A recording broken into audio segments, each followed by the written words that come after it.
Hey there, I'm Kathy Mazak, academic writing and career coach, and I am bringing to you a 5-part series about strategies for publishing more qualitative research. My background's in qualitative research, and I want to help support qualitative researchers as much as I can. So let's dig into strategy number 1. All right, strategy number 1 is curate your pipeline. Now, I know that so many people think, well, if I want to publish more stuff, then I've got to take on more projects, right? Like it makes sense. It makes sense. But counterintuitively, actually, you're going to be more successful at publishing if you curate your pipeline. You don't just let anything in. You don't pack it full of projects. You actually select. You're very selective. You're curating like a museum curator creates an exhibit. You are hand selecting projects that go into your pipeline. So what does this mean? Well, so many of us are conditioned by scarcity. I mean, academia is full of scarcity mindset. There's never enough money, there's never enough time, there's never enough energy, and there's never enough publications. So we need to reject that scarcity mindset and be able to say, hey, it's better and I will be more successful if I only publish things that are really like squarely in line with my academic brand. A lot of times I teach people to create an academic mission statement where they can align their projects under that. So you will actually publish more things and they will do more for your career if you don't just let any old project into your pipeline. So the big idea here is for all researchers, but especially for qualitative researchers, to be more selective about what goes into your pipeline so that you'll actually have more publications get all the way out. All right, let's talk about strategy number 2, which is you need a proper revision strategy. So a lot of times, especially qualitative researchers will send their piece out to a journal that they think is great, right? And then they get feedback that stops them in their tracks. So what you want to do is have a really good strategy for dealing with that feedback. So for example, here's something that happens a lot to qualitative researchers. You send your piece into a journal and the journal comes back, and the kind of feedback that you get, either in a rejection, if you get feedback at all, or in a revise and resubmit, is epistemological feedback. That's feedback that is questioning the very systems or theory that you're using, that you're relying on for knowledge making. So in other words, what this looks like for qualitative researchers is that it's like, how can you have a case study with only 10 people in it? Like that's not replicable.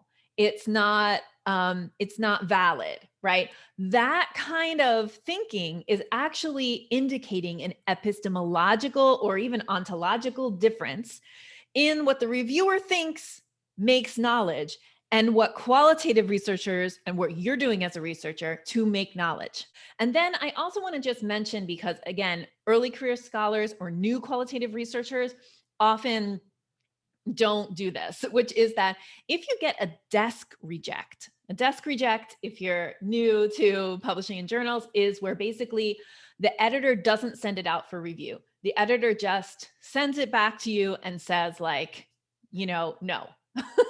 If you get a desk reject, don't try to revise your thing before you submit it somewhere else. Just turn around and submit it someplace else. Okay. So a good revision strategy would be, here I have a list of like 3 journals where this could go. I'm going to do number 1 first. And if I get a desk reject from number 1, I'm just going to pivot and send to number 2. No reason to revise. It probably was rejected off of fit more than anything else. And if it gets rejected, a desk reject from the second journal, okay, then you can start to go like, oh, wait, maybe there's something wrong with this, that it doesn't have the rigor that I need, or I'm not expressing rigor well enough, or some other thing, right? So all in all, the big idea here of strategy number 2 is that you need a revision strategy. It's not just send things in and hope for the best. It's have a strategy, have your strategy consider the kinds of feedback that qualitative research often gets, and go and do the thing. Keep submitting until it gets in. We're talking about strategy number 3. And strategy number 3 is adopt an interdisciplinary strategy. So, what does that mean? Well, the thing about qualitative research is that is almost by nature interdisciplinary, right? So take qualitative health research, for example. Let's say, you're doing a set of interviews with a certain kind of patient who received a certain kind of treatment, right? Well, that kind of work sits at the intersection of a bunch of different disciplines, right? It's about perhaps, treatment options, right? It's about, the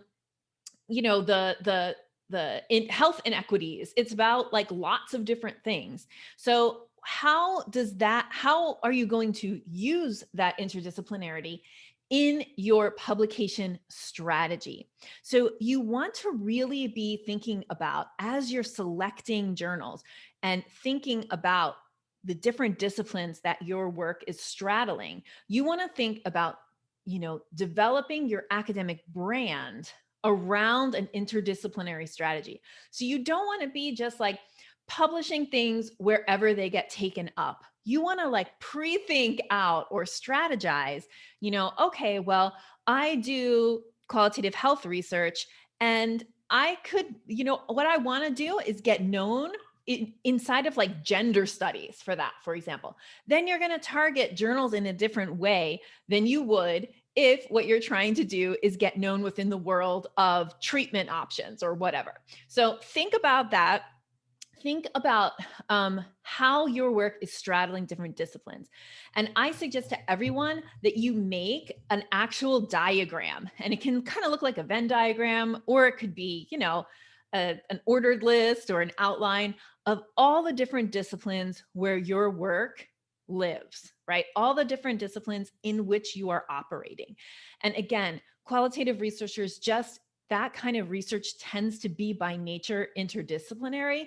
And instead of like thinking that's a bad thing, you should definitely embrace interdisciplinarity and think about like, how can I use this to best build my academic brand and control my publication pipeline so that my qualitative research publications are really doing for me what I want them to do. All right, so strategy number 4 is hone a target journal strategy. Okay, so here's what that means. When you're thinking about where you want to place your work, you really need to carefully consider audience. Who do you want your work to be in conversation with? When we think about a journal, we want to think about not just like, the title of the journal, the prestige, the R factor, any of those things. You want to think about, you are going to be kind of metaphorically like sitting next to other authors. Who do you want those authors to be? Because here's something, if you want your stuff to get read by certain people, then you need to be publishing where those people are publishing. The big idea here is that your target journal strategy should be about communicating with people. It shouldn't be about placement in a journal. It should be about, who are the audiences that I want to reach, and am I going to reach them through these journals? Strategy number 5. And strategy number 5 is that you need to develop a soaring system. Now, I'm going to explain what that means in just a second, but let's get real, right? You're not going to get more publications out unless you have a writing system that is actually helping your publications to consistently move forward, right? If you're not writing, nothing's getting published. So you need to develop what I call a soaring system. So let me give you the very brief description of what that means. Picture a bird soaring through the sky. That bird is kind of like uplifted by invisible energy. So we know what it really is, right? It's wind currents and stuff, but you get the idea. So think about like a time when you've been writing something.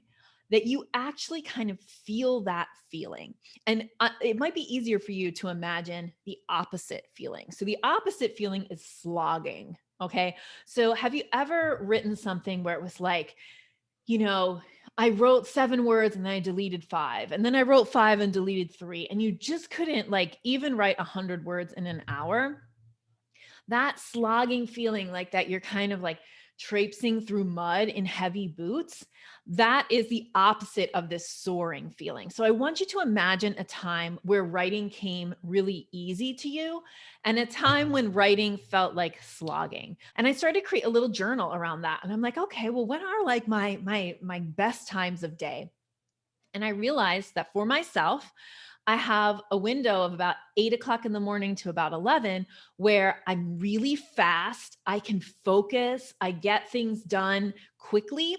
And so if there's anything that I have trouble doing, if I try to do it like first thing in my workday, I'm so much easier and so much faster at doing it. So here's what I want you to think about doing. I want you to think about creating a writing system or a pattern to your writing where you reserve those soaring times of day for you for writing instead of for like answering your email or planning your classes or doing some other thing.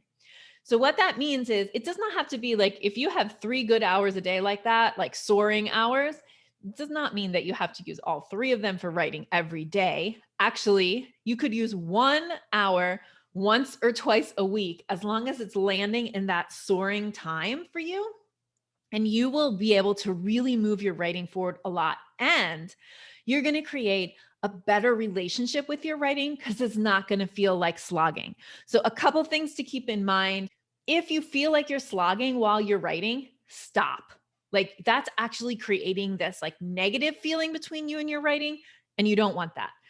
So, for all my qualitative researchers out there and all researchers, if you want to try to get writing done, try adopting this kind of soaring state method. Now, there's more to the soaring state than that. I teach it in my courses and in my membership program. But for now, that's a great, great way to get started. So I hope that you've enjoyed these 5 strategies for writing and publishing more as a qualitative researcher. So if you want more from me, I encourage you to go over to my website. It's linked up in the description here. Go download my 10 ways to make time to write PDF, and I'll see you on the interwebs. Bye.